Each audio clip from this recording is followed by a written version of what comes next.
விவேகானந்தர் எப்படி என்னை ஈர்த்தார் என்பதற்காக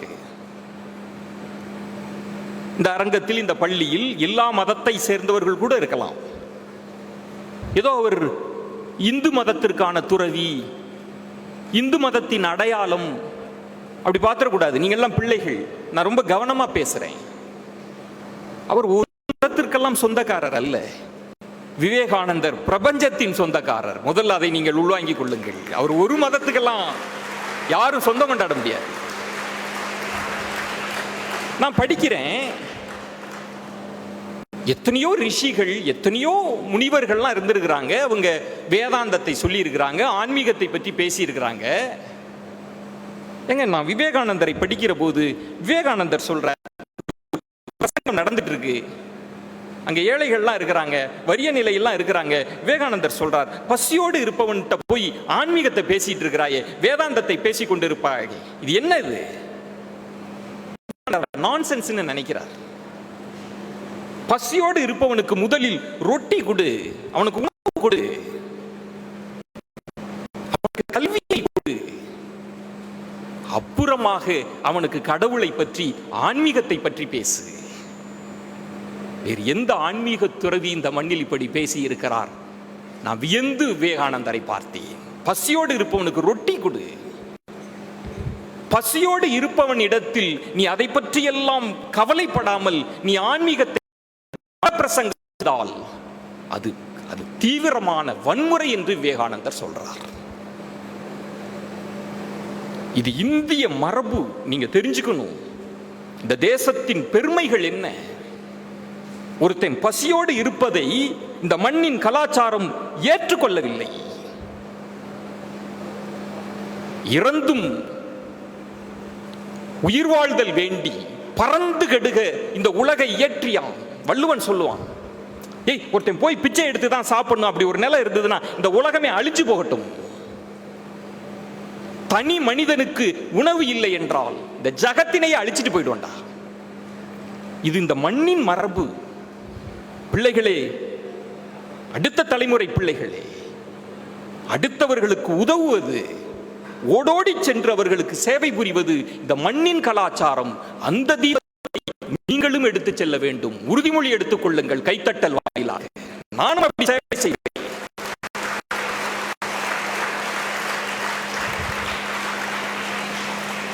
இப்படித்தான் எனக்கு விவேகானந்தர் அறிமுகமாகிறார். நான் விவேகானந்தரை வாசிக்கிறேன், நான் ரொம்ப கவனமாக பேசுகிறேன். நான் வேற செய்தி ஊடகத்தில் இருக்கிறேன், அது தவறா புரிஞ்சுக்க கூடாது. என் உள்ளுணர்வை புரிந்து கொள்ள வேண்டும். இந்த அரங்கம் அப்படிப்பட்ட அரங்கம். விவேகானந்தர் இருக்கிறார். அவர் சிக்காகோ மாநாட்டெல்லாம் முடிச்சுட்டு வந்த பிறகு அவரை சந்திக்க பசு பாதுகாப்பு சங்கம் நடத்துற ஒருத்தர் வந்து பார்க்க வர்றார் விவேகானந்தரை.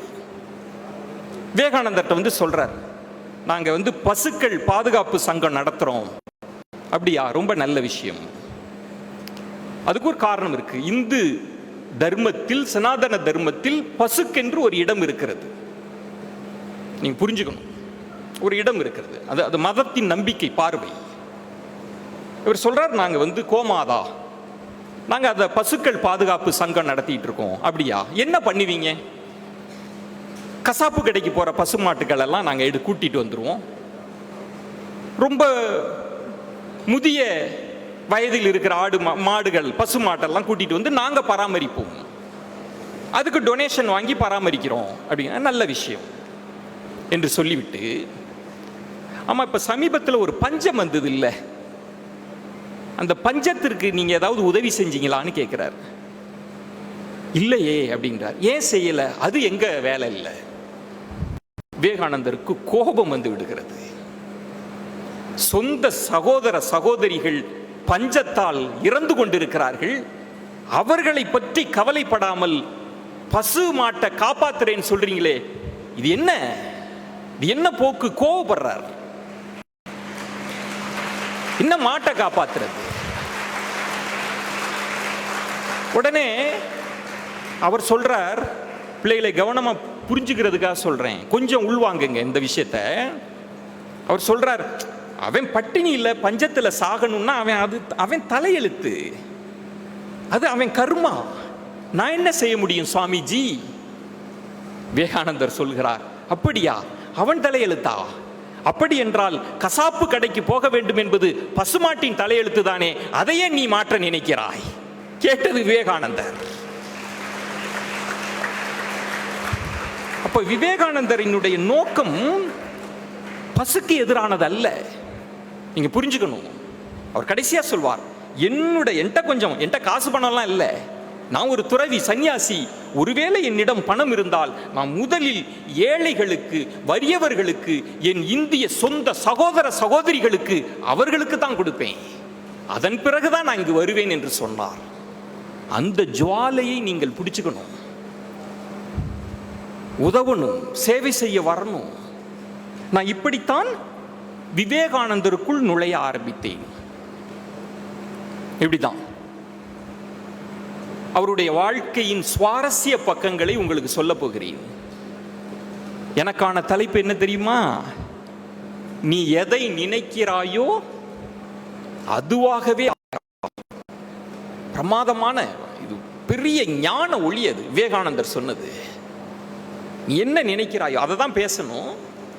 சில விஷயங்களை உங்களுக்கு எளிமைப்படுத்தி சொல்கிறேன். எல்லாம் கவனமா இருக்கிறீங்களா? Please attentive. கொஞ்சம் எல்லாம் நிமிந்து உட்காந்து உட்காருங்க. Thank you, thank you so much. சின்ன வயதில் நரேந்திரன், விவேகானந்தர் பெயர் நரேந்திரன். அவர்கிட்ட ஆசிரியர் கேட்பார்ல, நீ என்னவாக ஆக ஆசைப்படுகிறாய்? எல்லாரும் டாக்டர் ஆகணும், இன்ஜினியர் ஆகணும். நரேந்திரன் சொல்கிறார், விவேகானந்தர் என்ன சொல்லியிருக்காரு பாருங்க. நரேந்திரன், நான் குதிரை வண்டி ஓட்டுபவனாக வரணும். இதுதான் ஆசை, நரேந்திரனோட ஆசை. வாத்தியார், என்ன குதிரை வண்டி ஓட்டணும்? ஆமா சார், எனக்கு குதிரை வண்டி ஓட்டணும்னு ரொம்ப ஆசை. ரொம்ப கோவம், என்ன இவன் இப்படி இருக்கான்? விவேகானந்தரினுடைய தாயார் வராங்க, புவனேஸ்வரி அம்மா. வாத்தியார் சொல்ல, என்ன உங்க புள்ள இப்படி இருக்கிறான், குதிரை வண்டி ஓட்ட போறேன்றான், இதெல்லாம் ஒரு ஆசையா? பாருங்க, கொஞ்சம் கண்டிங்க அப்படின்னு சொல்லிட்டு வாத்தியார் விட்டார். தாயார் கூட்டிட்டு போறாங்க நரேந்திரனை. என்னப்பா சொன்னேன்? அம்மா, எனக்கு குதிரை வண்டி ஓட்டணும்மா. அப்படியா? ஏன் குதிரை வண்டி ஓட்டணும்? அதுதாம்மா நான் ஸ்கூலுக்கு போறப்ப அது வேகமா ஓட்டிட்டு போவாங்க, அந்த குச்சியை வச்சு கட்ட கட்ட கட்ட கட்ட கட்டன்னு அடிக்கிறப்பெல்லாம் ஒரு ஒரு த்ரில்லிங்கா இருக்கு, நான் அப்படி வரணுமா? இப்போ நமக்கெல்லாம் கூட சின்ன வயசுல பஸ் ஓட்டணும்லாம் ஆசை இருக்கும்ல. நரேந்திரன் அப்படிதான் ஆசைப்படுறாரு, நான் குதிரை வண்டி ஓட்டணும் அப்படின்னு. இங்க தாய்மார்கள் இருக்கிறீர்கள். ஒரு விவேகானந்தர், ஒரு நரேந்திரன் எப்படி விவேகானந்தராக உருப்பெற்றிருக்கிறார் என்பதற்காக சொல்கிறேன். அம்மா சொல்றாங்க, அப்படியாடா, குதிரை ஓட்டுறா தம்பி, உன் ஆசைக்கு நான் குறுக்க நிற்க மாட்டேன், நீ குதிரை வண்டி ஓட்டு. ஆனால் நீ எப்படிப்பட்ட குதிரை வண்டிக்காரனாக வரணும் தெரியுமா? இதோ பார் அப்படின்னு போய் பூஜை அறைக்கு போயிட்டு எடுத்துட்டு வந்து காமிக்கிறாங்க. பகவான் கிருஷ்ணர் அர்ஜுனனுக்காக சாரதி ஓட்டி கொண்டிருக்கிற அந்த புகைப்படத்தை காட்டி, இப்படிப்பட்ட குதிரை வண்டிக்காரனாக நீ வர வேண்டும்.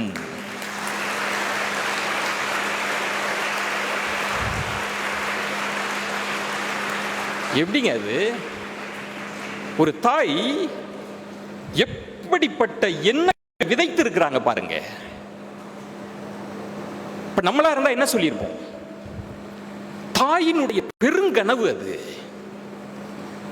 உண்மையில் நான் வேறொரு கோணம் தருகிறேன். எல்லாம் விவேகானந்தரை வாசித்த பெருமக்கள்லாம் இருப்பாங்க, சுவாமிஜி ஐயாலாம் இருக்காங்க.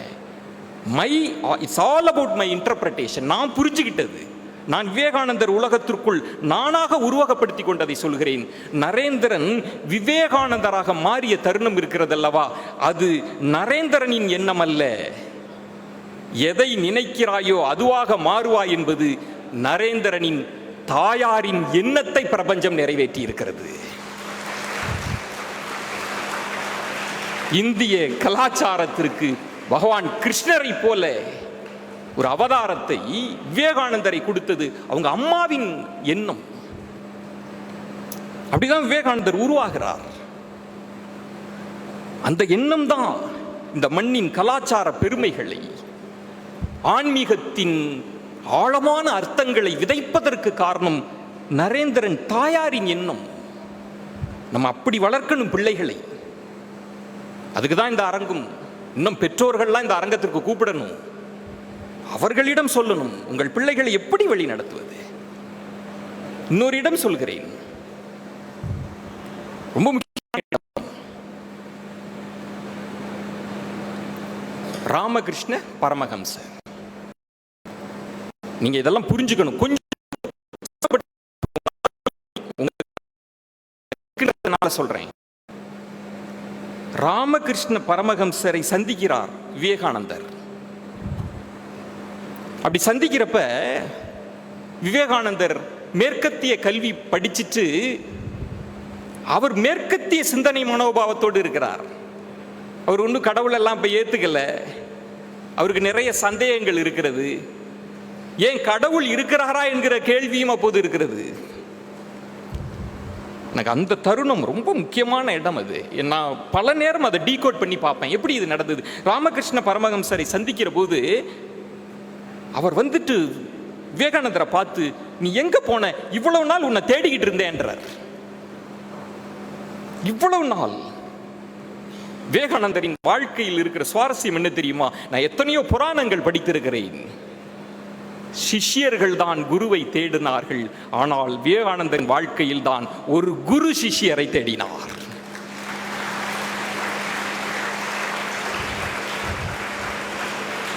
நான் உன்னை தேடிக்கிட்டு இருந்தேன், எனக்கு அது பிடிபடவே இல்லை. கனெக்டிவிட்டி எப்படி வந்தது? ராமகிருஷ்ண பரமஹம்சர் அவருக்கு இல்லாத சீடர்களா, அவர் பார்க்காத நபர்களா? இந்த இடத்தில் தான் நான் பிரபஞ்ச சக்தியை நான் புரிந்து கொள்கிறேன். இயற்கையை, பிரபஞ்ச சக்தியை நான் புரிஞ்சுக்கிறேன். பிரபஞ்சம் அனுப்புகிறது. நீ எதை தேடுகிறாயோ அது உன்னை தேடும். பிரபஞ்ச கோட்பாடு.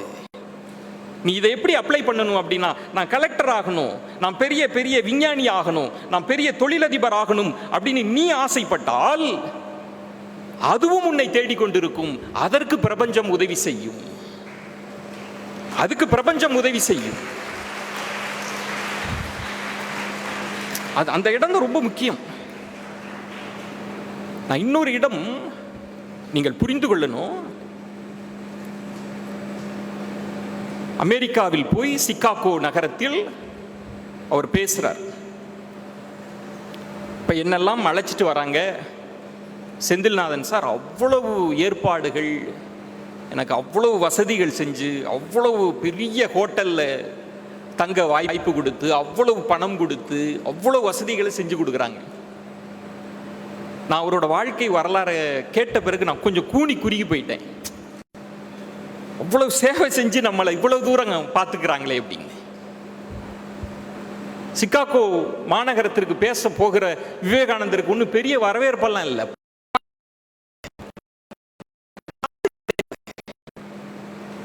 அட்ரஸ் கூட கண்டுபிடிக்க முடியல.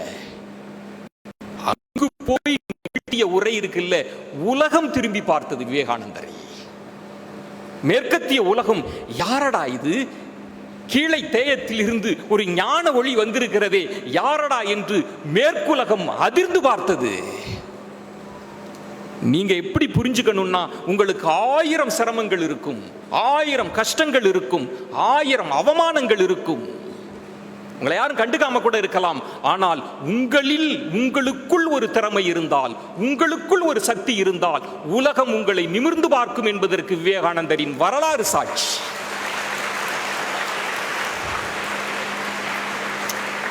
உனக்குள்ள இருந்த அந்த உலகம் திரும்பி பார்க்கும்.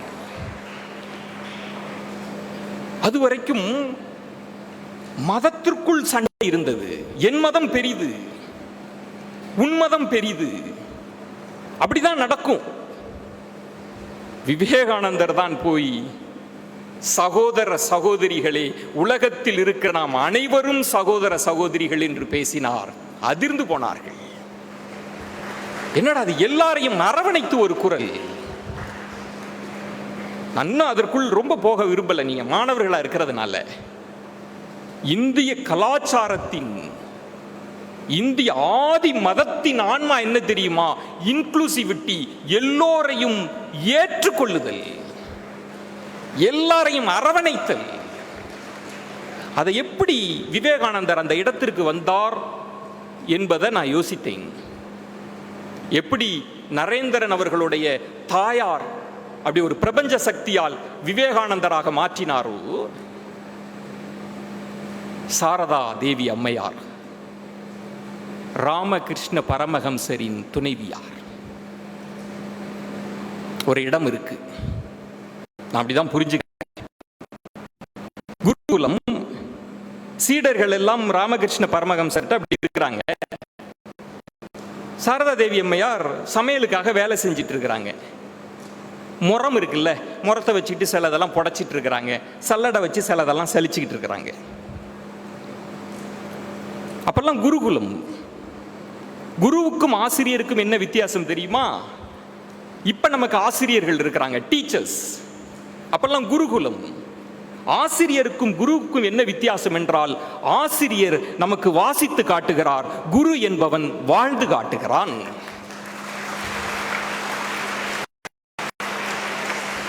அப்பெல்லாம் குருகுலம். அப்ப சிஷ்யர்கள்ட்ட சொல்றாரு, கவனமா கேளுங்க, ரொம்ப அட்டகாசமான ஒரு இடம் இருக்கு, நீங்க எல்லாம் முறம் மாதிரி இருக்கணும், சல்லடையா இருக்கக்கூடாது அப்படிங்கிறார். என்னது முறமா இருக்கணும், சல்லடையா இருக்கக்கூடாது? ராமகிருஷ்ண பரமஹம்சர் சொல்றார், முறத்தினுடைய இயல்பு என்ன தெரியுமா? அப்படி வச்சு இப்பெல்லாம் முறத்தை வச்சு தெரியுமா, இல்லை மியூசியத்தில் தான் பார்த்துருக்கிறீங்களா? முறத்தை வச்சு தூசு தும்பட்டா கல் இதெல்லாம் வெளியில தள்ளிரும். முறம் மட்டும் தன்வசம் வச்சுக்கும். இது சல்லடை தெரியுமா? தன்வசம் வச்சுக்கும், நல்லதை. ராமகிருஷ்ண பரமஹம்சர் சொல்றார், நீ நல்லதை வைத்து அல்லதை தள்ளக்கூடிய முறத்தையை வாழு என்று சொல்கிறார்.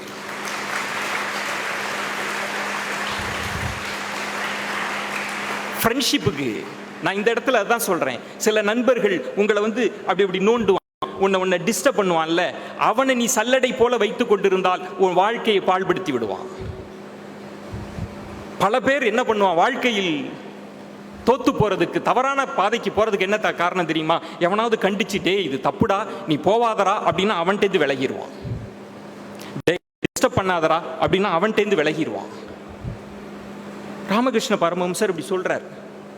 இது நமக்கு பாடம்னு நினைச்சேன்ல, அங்கதாங்க நீங்கெல்லாம் கை தட்டினீங்கல்ல, அந்த இடத்தில் நானும் கை தட்டினேன். இப்படித்தானே இருக்கணும். சாரதா தேவி அம்மையாருக்கு அது ஓப்பு அல்ல, அவங்களுக்கு அது ஏத்துக்கல. அந்த அம்மா அப்படியே படைச்சிக்கிட்டு இருக்கிறாங்க. அந்த கண்கள்லயே பார்த்துட்டாரு. ஏன் உனக்கு சரியா படலையா அப்படின்னா அந்த அம்மா சொல்றாங்க, கவனமாக கேள்வி. அந்த அம்மா சொல்றாங்க, இறைவனின் படைப்பில் நல்லது என்றும் கெட்டது என்றும் ஒன்று இருக்கிறதா என்ன? எல்லாரையும் அரவணைத்து நாம தானே ஒழுங்குபடுத்த வேண்டும் என்று சொன்னபோது ராமகிருஷ்ணர் திகைப்படைகிறார்.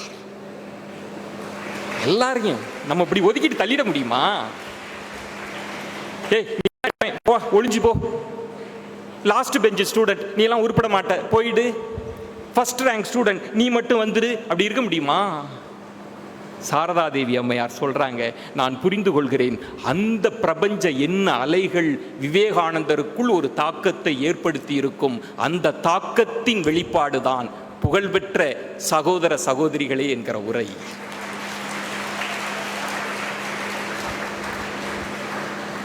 நண்பர்களே, பிள்ளைகளே, நீங்க மகானாக பார்க்கிறோம். அவ்வளவு துயரமானது. வறுமை துரத்தியது அவரை. பசியும் பட்டினியும். இத்தனை நாள் அவர் பட்டினியோடு இருந்திருக்கிறார். ஒரு உரையாடலில் பசியை பற்றி, பட்டினியின் கொடுமையை பற்றியே பேசுகிறார். அவ்வளவு கஷ்டப்பட்டிருக்கிறார். வேலை தேடி அலைஞ்சிருக்கிறார். இன்னும் சொல்லட்டுமா, ஒரு துறவி, தத்துவத்தின் உச்சத்தில் இருக்கிற துறவி, அம்மாவிற்காக, அம்மாவின் பசி தீர்ப்பதற்காக பிச்சை எடுத்திருக்கிறார். பிச்சை எடுத்திருக்கிறார். நான் இப்ப யோசிக்கிறேன், உண்மையில் ஆன்மீகம் என்பது என்ன? நான் விவேகானந்தரை படித்த போது நினைத்து கொண்டேன், ஒரு அம்மாவுக்காக அந்த உறவை அவர் துறக்க முடியல. நான் நினைச்சிட்டேன், அம்மாவுக்காக ஒரு பிச்சை எடுக்கிற போது நான் என்ன நினைத்து கொண்டேன் என்றால், விவேகானந்தர் சொல்கிற ஆன்மீகம் என்ன தெரியுமா? அந்த ஆன்மீகம் குடும்பத்தை துறப்பதல்ல, குடும்பத்திற்காக தியாகம் செய்வது.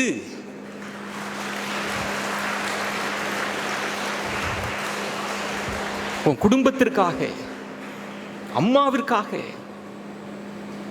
பல நேரங்களில் ரொம்ப எமோஷனலா விவேகானந்தர் எந்த இடங்களில் இருந்திருக்கிறார் என்றால் அவங்க அம்மாவுக்காக இருந்திருக்கார். அவர் எல்லோரையுமே தாயாக பார்த்தார். நான் பசங்களுக்கெல்லாம் சொல்றேன், ப்ளீஸ் டிஸ்டர்பன்ஸ் இருக்கக்கூடாது, அட்டென்டிவ் ஆகுங்க, என்ன பாருங்க. ஒரு பெண்ணை தாயாக பார்க்கிற மரபு, இந்த மரபு இந்த மண்ணில் சொல்லப்பட்டிருந்தால், நம்ம பிள்ளைகளுக்கு சொல்லி இருந்தால், இங்கு பாலியல் வன்புணர்வு, கேலி கிண்டல்கள், பாலியல் சீண்டல்கள் இருக்குமா? அந்த கல்வியை நம்ம சொல்லி நம்ம பாழ்பட்ட திரைப்படங்கள், சீழ்பிடி சீரியல்கள், குடும்பத்தோடு உட்கார்ந்து பார்க்கிறோம். பெண்ணை சீண்டுவது, உடல் கேலி செய்வது, ரத்தம், வன்முறை. ஒரு பெண்ணை தாயாக பார்க்கக்கூடிய இடம். அவர் அமெரிக்காவுக்கு போகிற போது எல்லோரையுமே அவர் தாயாகத்தான் பார்த்தார். இன்னும் ஒருபடி மேலே சொல்கிறேன், ஒரு மேலை நாட்டு புத்தகத்தில் அவருடைய வசீக தோற்றத்திற்கு போன பெண்கள் உண்டு. அவர் தாயாக பார்த்தார். அவரிடம் கேட்டார்கள், நீங்க எப்படி, நாங்க உங்களை பெக்கலையே, நீங்க எப்படி எங்களை தாயா நினைக்கிறீங்க அப்படின்னு. அவர் சொன்ன பதில் என்ன தெரியுமா? உங்களுக்கு சொல்கிறேன். விவேகானந்தர் அந்த பெண்மணியிடம் சொன்னார், பெண்ணை போக பொருளாக, நுகர்வு பொருளாக பார்ப்பது மேற்கத்திய கலாச்சாரம், பெண்ணை தாயாக பார்ப்பது இந்திய கலாச்சாரம்.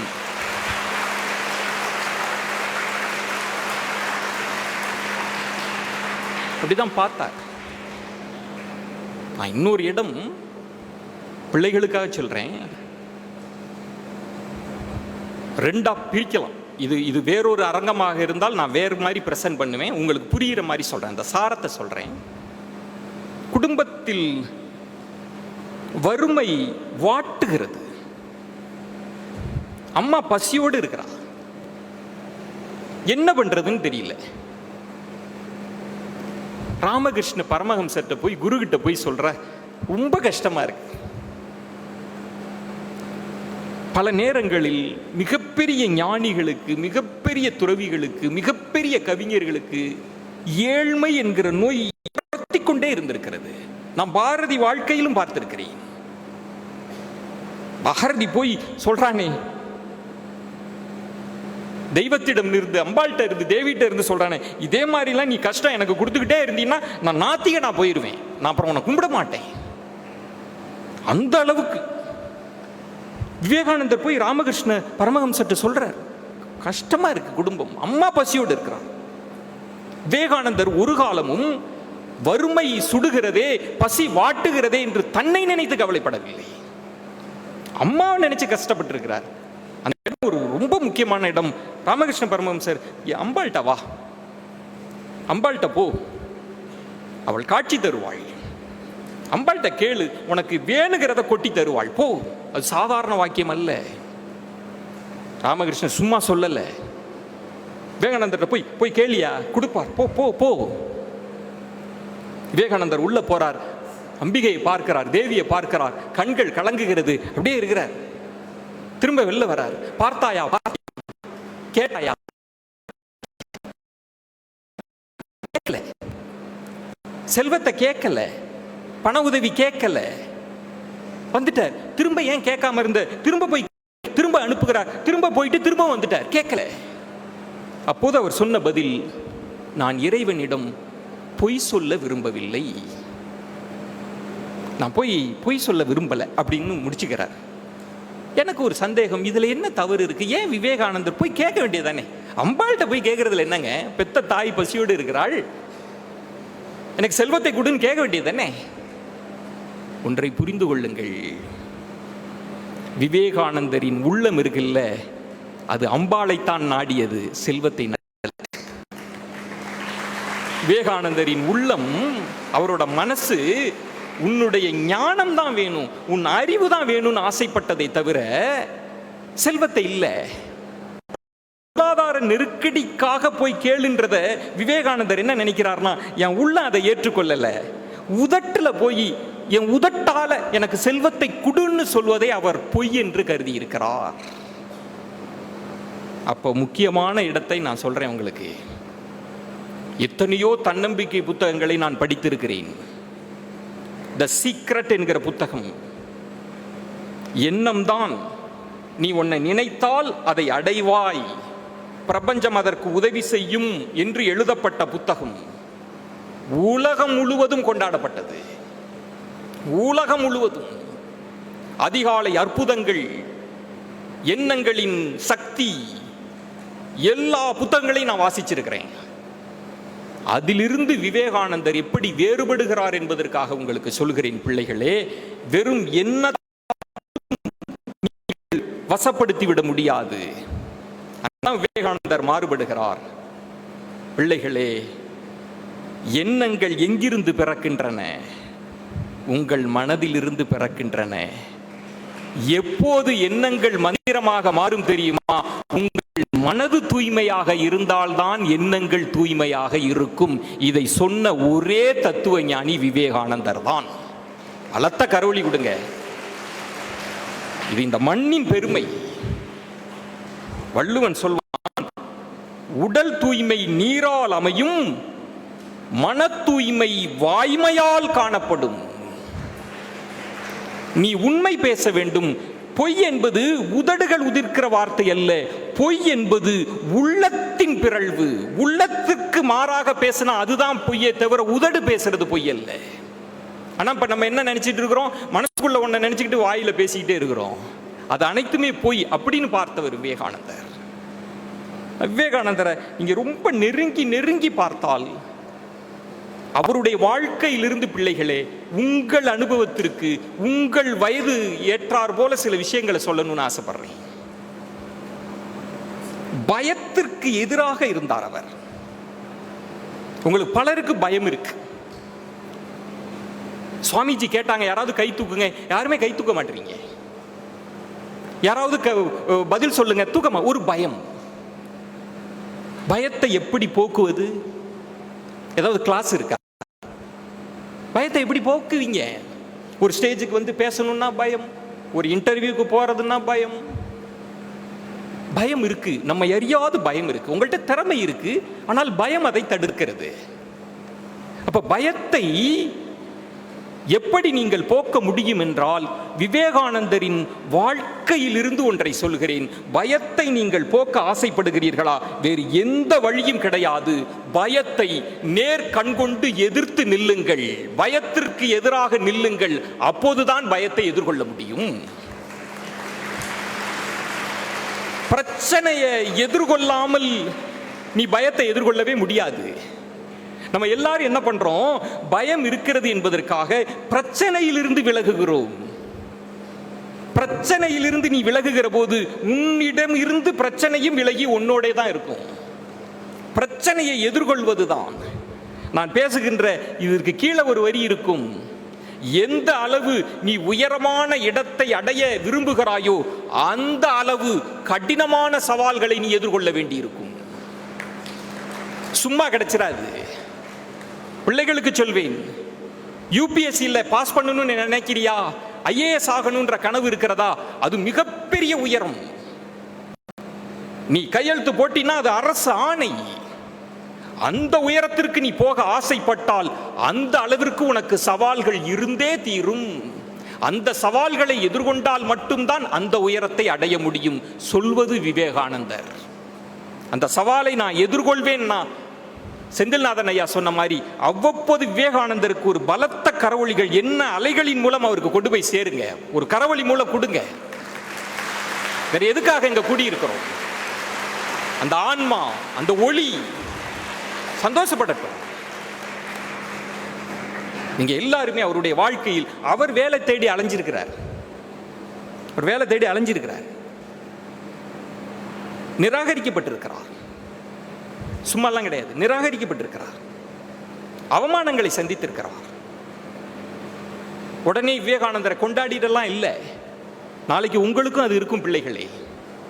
நீங்க போகிற போது அவமானங்கள், இன்னொன்றையும் சொல்லுகிறேன், அவமானங்கள் இல்லாமல் வெகுமானங்கள் இல்லை. முதல்ல ஏற்றுக்கொள்ளுங்கள். அவமானம் இல்லாமல் வெகுமானம் வரவே வராது. அவமானம், விவேகானந்தர் சொல்கிறார், நிராகரிப்பு தான் வெற்றிக்கான முதல் அடித்தளம். உன்னை யாராவது நிராகரிக்கிறானா, நீ சரியில்லைன்றானா, உன்னை அன்ஃபிட்ன்றானா, நீ லாய்க்கு இல்லைன்றானா, அதுதான்டா எனக்கான அடித்தளம். விவேகானந்தர் சொல்றார். விவேகானந்தரிடமிருந்து எடுத்துக்கொள்ளுங்கள். என் லைஃப்ல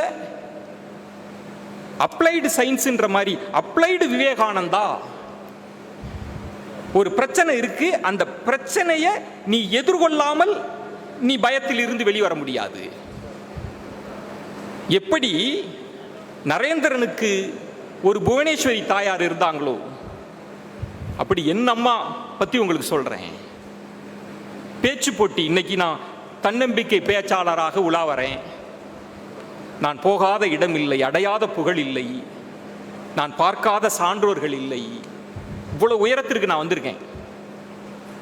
பெருமைக்காக சொல்லலை, உங்களுக்காக சொல்றேன், உங்க நண்பனா சொல்றேன். ஆனால் என் மேடை பேச்சு அனுபவம் எப்படி இருந்தது தெரியுமா? நான் 6ஆம் வகுப்பு படிக்கிறப்ப எங்க ஸ்கூல்ல 2வது வெள்ளிக்கிழமை பேச்சு போட்டி, இலக்கிய மன்றம் இருக்கும். அப்ப பேச்சாளர்களை தேர்வு செய்து பேசணும். ஒவ்வொரு மாசமும் 2 முறை நடக்கும். அப்ப வாத்தியார் பேர் எடுக்க வருவார். இந்த வாரம் யார் பேச போறீங்க அப்படின்னு. எனக்கெல்லாம் பயம். அப்படி பாப்பார் யாரு அப்படின்னு. உடனே நம்ம என்ன பண்ணுவோம், அப்படியே மெல்ல நமக்கு முன்னாடி இருக்கிறவனுக்கு முதுகுக்கு பின்னால் அப்படியே ஒளிவோம். நம்ம கீரை போட்டுற போறாரு, நம்ம அப்படியே ஒளிவோம். ஆனா விதி என்ன செய்யும், கரெக்டா அந்த நேரம் பார்த்து ஃப்ரெண்டு முதுக சொறிவான், நம்மளை கரெக்டா கேட்ச் பண்ணிடுவார். அப்படிதான் என் பேரை எடுத்துட்டார். விஜயன், நீ பேச வேண்டும். நான் பேசினதே கிடையாது, எனக்கு பயமா இருக்கு. இது மாதிரி பசங்கள்லாம் இருப்பாங்க, அவ்வளோ பேர், எல்லா பசங்களும் ஒன்று சேர்ற இடம். மேடையில் ஏறி இப்படி நின்னாலே நடுங்கும். என் ஃப்ரெண்டு பசங்க இருக்காங்கல்ல, அவங்க பாரு, டேய் நல்லா மாட்டிக்கிட்டான்டா. போதாத குறைக்கு, டேய் உனக்கு தெரியுமா எல்லாம் சிரிக்க போறாங்க உன்னை பார்த்து அப்படி. அதாவது தோல்வி பயம் இல்லை, தோல்வியால் ஏற்படுற அவமானம் தான் அதிக பயத்தை ஏற்படுத்துது. ஐயோ எல்லாரும் கிண்டல் பண்ணா என்ன பண்றது, ஐயோ அசிங்கப்படுத்திடுவாங்களே. ஏன்னா நம்ம ஃப்ரெண்ட்ஸுங்கெல்லாம் அப்படி தானே இருப்பாங்க, அவங்க பேச மாட்டாங்க, எவனாவது பேசினா அவனை அசிங்கப்படுத்துறது. எனக்கு அந்த பயம். வெள்ளிக்கிழமை நெருங்குது, பேசணும். எங்கள் அம்மா எழுதி கொடுத்துட்டாங்க. எங்கள் அம்மா 8ஆம் வகுப்பு வரைக்கும் தான் படித்தவங்க. எல்லாம் எழுதி கொடுத்து மனப்பாடெல்லாம் பண்ண வச்சுட்டாங்க. வெள்ளிக்கிழமை என் ஃப்ரெண்டு சும்மா இல்லாங்க. அன்றைக்கு உளவியலாளர்கள் கணிச்சாங்க, 40 நிமிஷம் தான் ஒரு பொருளின் மீது